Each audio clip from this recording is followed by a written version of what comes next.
Small room, hexagonal in shape, like the cell of a bee. It is lighted neither by a window or a lamp, yet it is filled with a soft radiance. It has no apertures for ventilation, yet the air is fresh. There are no musical instruments, and yet, at the moment my meditation begins, this room is flooded with melodious sounds. An armchair is in the centre. By its side, a reading desk. That is all of the furniture. And in the armchair there sits a swaddled lump of flesh that is a woman, about 5 feet high, and skin as white as fungus. It is to her that this little room belongs. Suddenly an alarm goes off. Now that may sound like your experience of lockdown, but in fact that's the opening paragraph of a book written by E.M. Forster. Now you may know E.M. Forster for his books that are more akin to Merchant Ivory epics, but this book, a very short 12,000 word book called The Machine Stops, written in 1909, can you believe that? 1909, predicted not only technology like WhatsApp and Alexa, but also what it would feel like to be in lockdown. Now I started my career not doing public speaking. I actually started out as a scientist, where I used to do research using things like this microscope into the human brain and joints.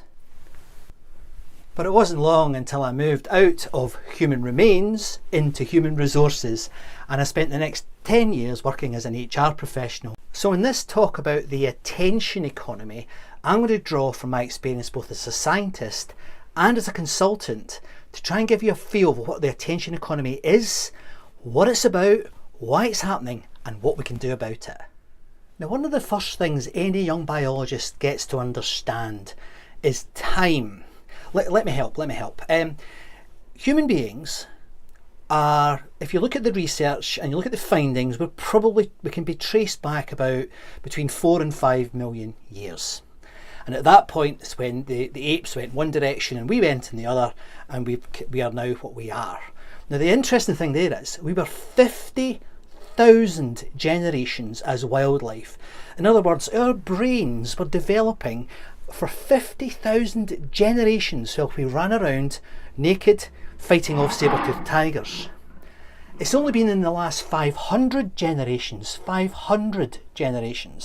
that modern people have emerged. Whilst that is somewhat arrogant, what I'm referring to here is individuals who have moved from hunting and gathering, started to farm, form cities, and develop industry, manufacturing, science, and mythopoetic beliefs.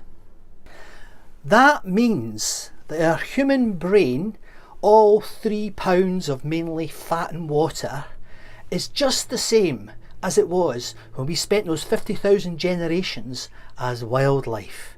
So indeed today we have ancient brains in a modern technological society. And my talk is going to be about how we navigate that contemporary technological ecosystem. So before I go any further, I wondered if you'd like to do a quiz with me. All I'm going to do is I'm going to show you a picture with some numbers, and your job is to get as many numbers in a row, count as many as you can from the picture that I show you, and see how high you can get. The numbers go from 1 to 49. Let's see how far you can get.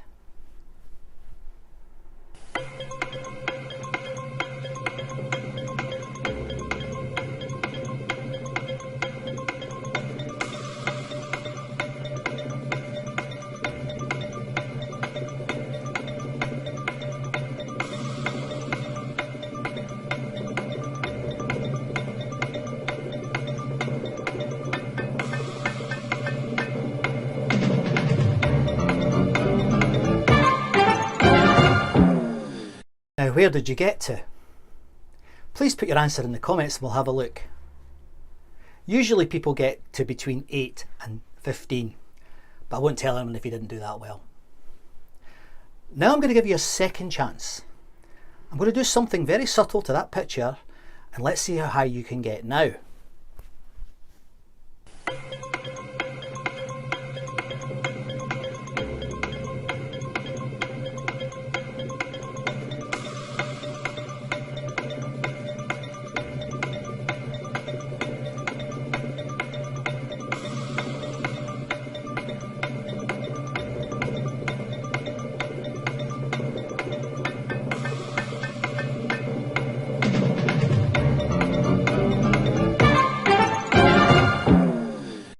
So how did you do that time?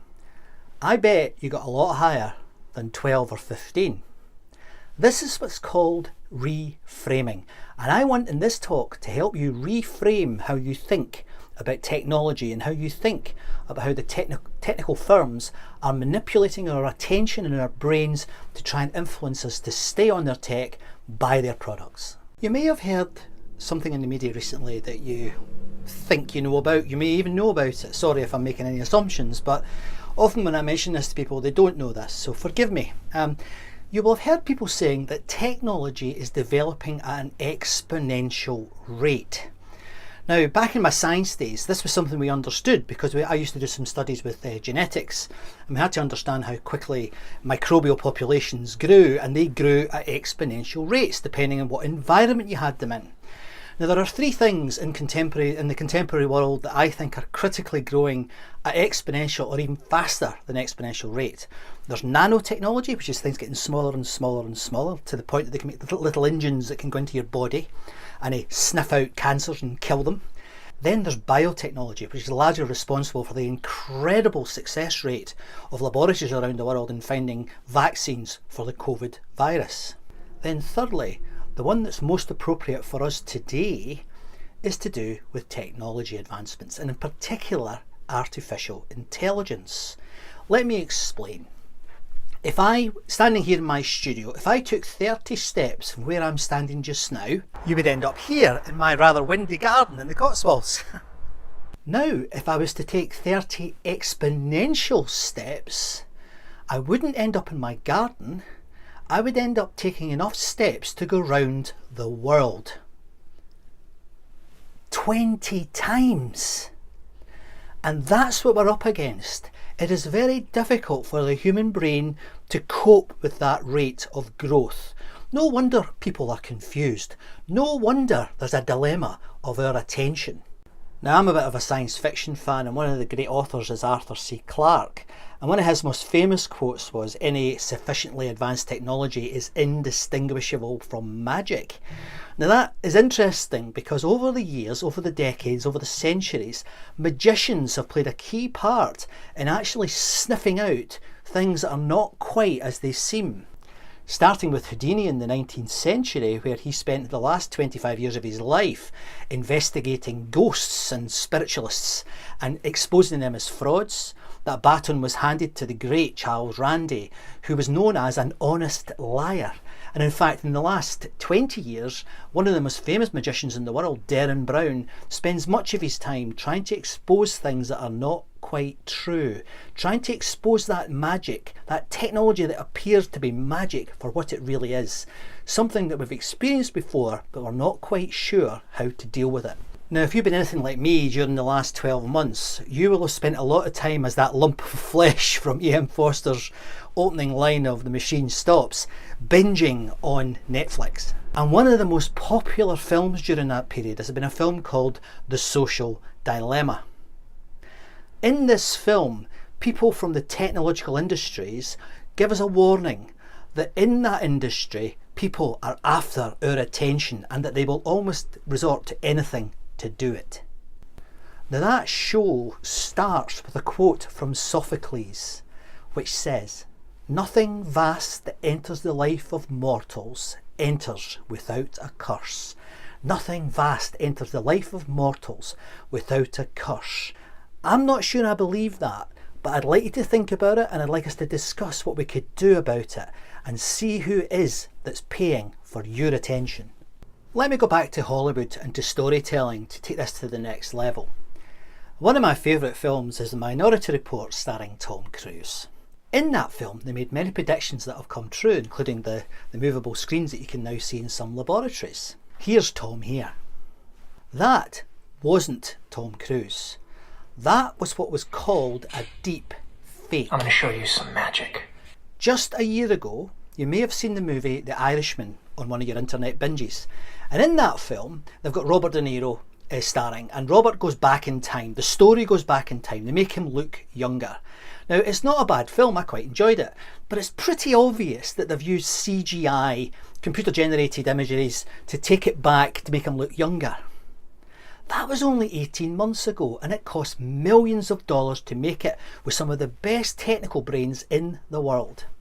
The person who made that Tom Cruise clip was sitting in his study, like me, playing on an app that was free. The issue here is, there is no way the human brain is going to be able to detect what's real and what is not real in the very, very near future. In fact, you could almost say we're coming to the end of reality. I believe, and it's somewhat ironic, but I believe the only way that we're going to be able to detect fakes, detect falsehoods in the future is by using technology. So the human brain has been superseded in being able to detect a lie. What does that mean? Well, from my days in big tech, we built systems, so you might have heard of SAP or Oracle, and we built systems that encourage people to use them. And this is exactly what they describe in the movie The Social Dilemma. It's the flicking up thing, the continuous flick. You're continually looking at this information. Now, to explain that, I did a talk about 18 months ago, so just about 6 months before lockdown, and I was trying to work with both adults and young people, and I thought, can I come up with something that would really help it stick in their minds? And I came up with this guy. This is the chronophage. Why do you think I chose the word chronophage? Chrono means time, phage means eat. Biologists can't help it. But something in our environment that eats time is a chronophage. Let me ask you a question linked to that, because this is really, really important. There's a few numbers that I really, really like. Now, it's not just because I was a former scientist. There are numbers that are fascinating, that they mean something. Let me give you one. Here's one. 28,000. What do you think that represents? Well, let me tell you. 28,000 is the average number of days that you are going to live. 28,000, it's not very much, is it? It also happens to be nearly the average salary in the UK, which is quite interesting as well. But if you take out maybe a third of that for sleep, then you take out all the other times that you spend maybe shopping, cleaning, taking the kids to school, commuting, hopefully that's going down, making love, hopefully every now and again, you're left, believe it or not, you're left with 6,000 days. Half of those days you spend at work, the other half you spend at home, or at least you did until Corona came around, and now we're doing more of this. So we've got 6,000 days under which we've got quite a lot of control. Now, there isn't a day that you can go to the media and not see something about how technology is destroying our lives, how technology is distracting us. And this is going to be the key thing I'm going to focus on today. Our attention is something that is very, very valuable. It has always been valuable, but today it's under more pressure than any other time, arguably, at least, in human history. It is undeniable that recent technological advances have made things more difficult. Is anybody else looking at their phone thinking, that's the culprit? But our sensitivity to distraction and interference is not a modern phenomenon. Let me tell you a little story. I was working in Edinburgh when I used to wear my lab coat, and I was involved in the Museum of Scotland at the time, and we were doing some work on an exhibition about anthrax, believe it or not. And one of the things that I saw there, it really surprised me. It was a photograph, and it was taken in Chamber Street, where the museum is, and there was 5 young people sitting on a wall. They must have been probably late teens, maybe first year at university, maybe second year at university, and they were all reading newspapers. And then underneath the picture there was a headline from the local evening newspaper, and it said, "Isn't it terrible how today's young people are so distracted by newspapers?" So none of this is new, but what is it about today and the technologies that we have today that's causing so much furore in the media? Some people even think, a bit like in the story that I started this talk with, that we are entering a dystopian future and that this could be the end of times. This could be the end of humanity as we know it. Now, one of the most interesting areas in the world of attention, in the world of psychology, and particularly in the world of persuasion, we've discovered that our attention is finite. In other words, we have a certain amount of attention. Once it's used up, it's gone. Now, it used to be you would get out of your bed in the morning, you'd probably wait with a start with the alarm, you go downstairs, you'd put the radio on, you'd listen to the radio, you'd probably read a newspaper at the same time, you might have some breakfast, you'd get in the car, you stick the radio back on, you might get in a little bit of a traffic jam, but nevertheless you get to the office eventually, you get to your desk. Now you're a bit tired by the time you get to work, but it's not too bad. Today though, it's entirely different. You'll wake up, usually by reaching underneath your pillow or beside you to pick up your device. You'll look at your device, you'll scroll through your device. If you're lucky, you might make love.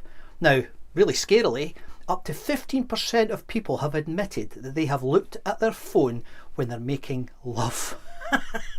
So you get out of bed, you go downstairs, you've got Alexa going off in the background because the kids are using it. There's another child in another room playing on the PS5, making an unholy racket.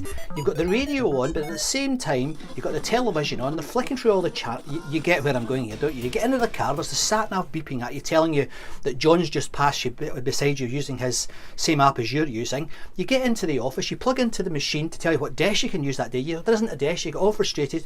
You switch on your phone and whoosh, there are all these texts, there are Instagrams, there are DMs from Facebook, your TikTok top tick thing is pinging, you've got a YouTube video by your favourite artist that you want to watch, you've got a LinkedIn profile that says, oh, it needs to be repaired today, you've just been voted the #1 LinkedIn profile, way, then suddenly ping, something else goes off, it's a discussion on Clubhouse.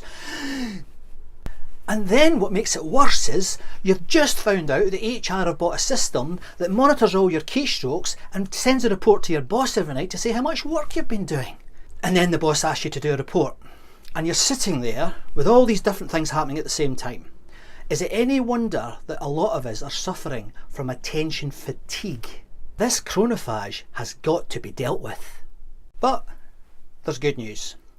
We've been here before. It's never been quite as quick, but we've been here before. And what we do have is a scientific community that's currently looking at how we can change our behaviours and maybe even our brains to help us cope with this new chronophage-filled environment. Now, as I said, there are two main types of research going on at the moment. There are those that are looking at our behaviours and there are those that are looking at our brains. These are not mutually exclusive, they happen together, and in the next 20 years I would expect there to be significant developments in this area.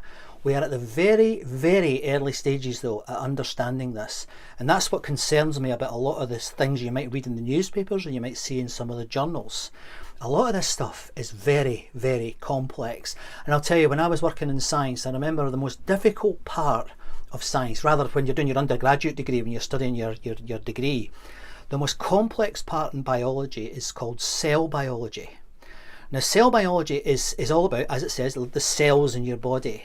And the complexity level with this is astronomical. Now, it's a quarter of a century since I studied cell biology.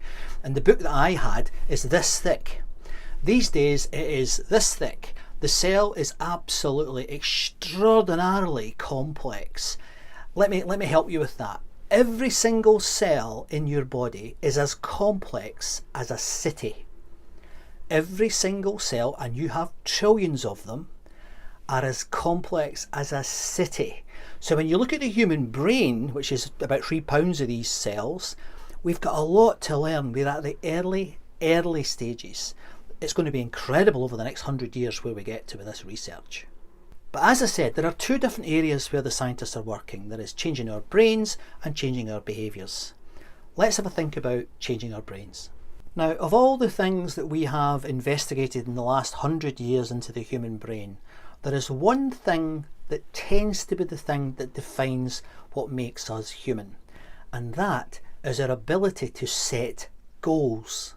If, however, you are interrupted or you're disturbed, you are not as good at setting those goals, and even more important than that, you're not as good at delivering on those goals. So what are the scientists looking at? As I said earlier, this is an emergent area of research. There are thousands of people working in it, but it's an emergent area. So at the moment, it's very difficult to give you any answers. However, the areas they're looking at include cognitive behaviour. They're looking at meditation. They're looking at exposure to nature. They're looking at drugs. They're looking at physical exercise.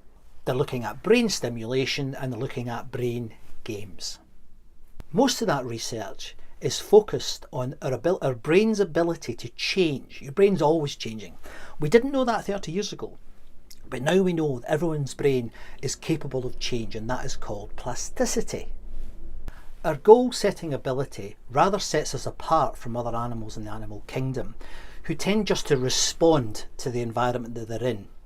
In cognitive neuroscience, we refer to this as executive functions, and that's where we're able to plan, evaluate and make decisions. However, moving something from being a goal that we have set with all this interference around it to something actually happening is controlled by a different type of process. And this is known as cognitive control. And this is where we look at things like attention, interference. We look at things like enacting a goal, doing things. And what's really odd, but it relates right back to where I started in the talk, because we've only been around for 50,000 generations plus 500 generations, that second part, that cognitive part of our brains has not really changed. As I said earlier, we really are ancient minds in a modern technological world. So what's the solution to this problem? We seem to have strategies that are starting to work on the brain, but they are at the beginning. So they are very, very much work in progress. I mean, it's probably a good idea to get out in nature. It's probably a good idea to meditate. I'm not so sure about the drugs yet, but you never know. But the other half, the other possibilities that we can use, the other techniques that we can use are about behaviour change. And this is where you see things like going on detox diets or, social media detox, etc. But there's a problem here, and it's quite a big problem. We don't like to change our behaviour. So for example, look at things like diets. There's actually research that showed that when there were 10,000 people were told they were going to die because of their diet, and if they didn't change their diet, they would pass. Can you guess how many of them actually changed their diet to save their life? The answer is 9%. We are not good at changing our behaviour. So the only real hope is that the science continues to develop and keeps pace with exponential growth, that we maybe at one point understand some of these research areas that I've spoken about. But I believe there is one other thing we can do now, organisations can do now, to help their people focus on delivering, setting and being clear about what their goals are, about being more focused and less distracted. But to do that, I'm going to tell you a little story. About 3 years ago, I was speaking in Derby in the United Kingdom. It was an HR conference and I was talking about performance management. Now, I was second on the bill. The headline act was one of the most famous entrepreneurs in history. The headline act was Warren Buffett. Now, Warren, if you don't know, is probably the most successful entrepreneur in the world and the chief executive of Berkshire Hathaway.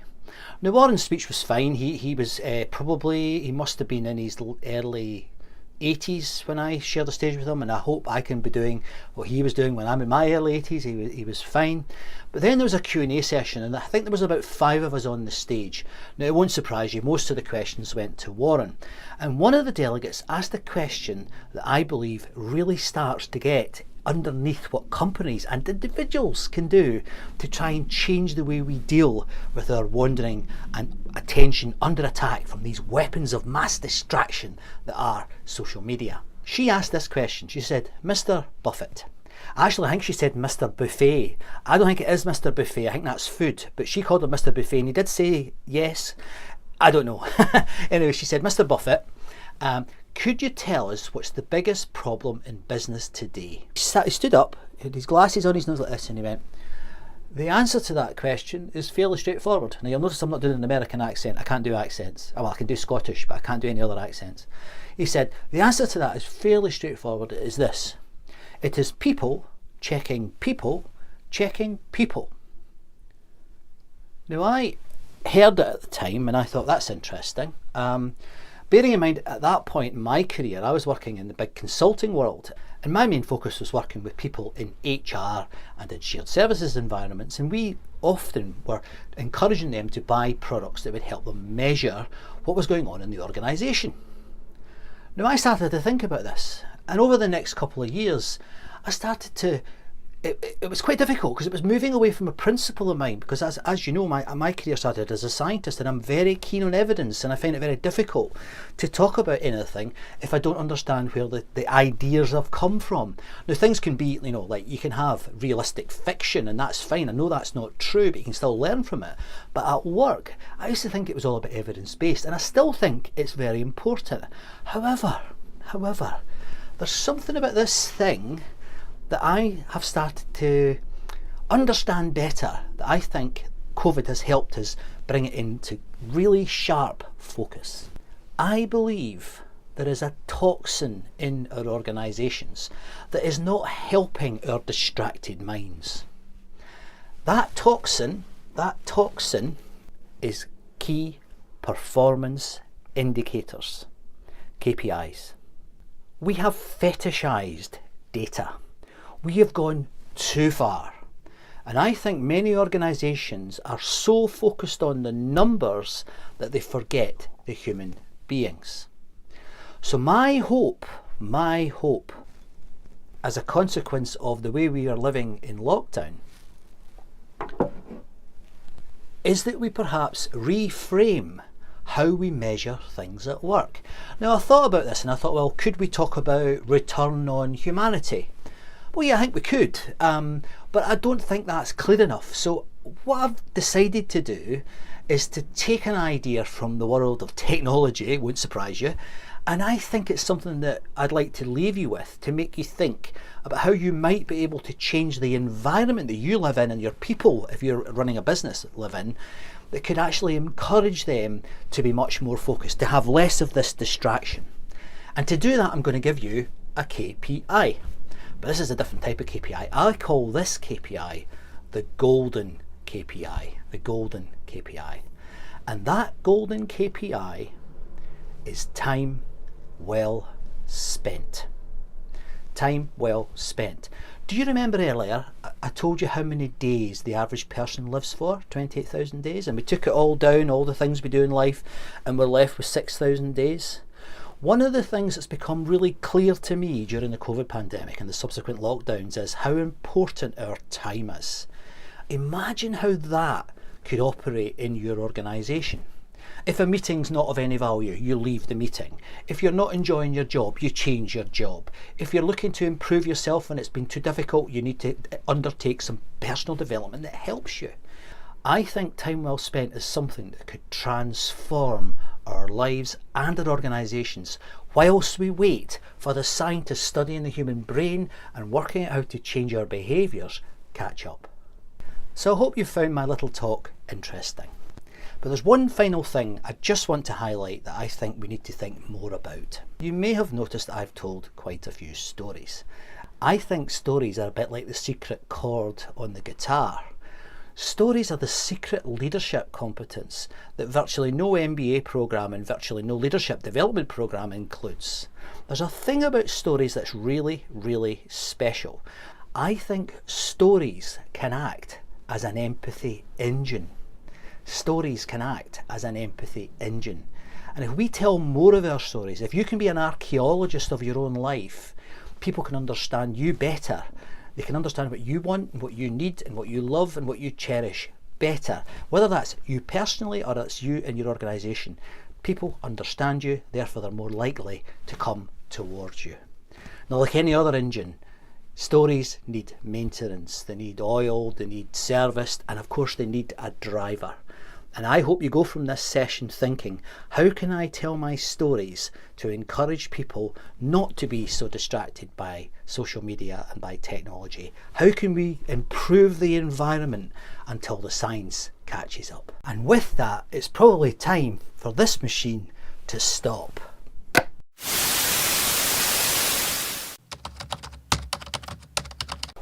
Don't say new norm. Don't say pivot. Don't say new norm. Don't say pivot. Don't say new norm. And remember, if you're not paying for a product, you, and particularly your attention, is the product.